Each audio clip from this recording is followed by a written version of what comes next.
कायद्याच्या चौकटीतून आरोपीला शिक्षा आणि पीडितेला न्याय ही पोलिसांची भूमिका असते। त्याच्यामुळे सुरुवातीपासून या प्रकरणामध्ये आपण जर पाहत असाल तर पोलिसांनी पहिल्या दिवसापासून गुन्हा नोंद करत कारवाई केलेली आहे। या गुन्ह्यामध्ये ज्यांनी आरोपीला मदत केली त्यांच्यावर देखील कारवाई झालेली आहे। त्याच्यामुळे सध्या आपल्या सगळ्यांचा फोकस हा आपल्याला वैष्णवीला न्याय देणं आणि वैष्णवीच्या परिवारासोबत म्हणजे माहेरच्या लोकांसोबत उभं राहणं ही आपली भूमिका आहे। मला खात्री आहे या आरोपींवरती कठोर कारवाई होईल जेणेकरून पुन्हा महाराष्ट्रात कधी वैष्णवी घडणार।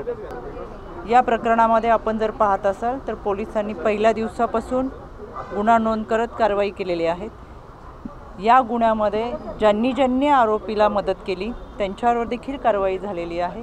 त्याच्यामुळे सध्या आपल्या सगळ्यांचा फोकस हा आपल्याला वैष्णवीला न्याय देणं आणि वैष्णवीच्या परिवारासोबत म्हणजे माहेरच्या लोकांसोबत उभं राहणं ही आपली भूमिका आहे। मला खात्री आहे या आरोपींवरती कठोर कारवाई होईल जेणेकरून पुन्हा महाराष्ट्रात कधी वैष्णवी घडणार।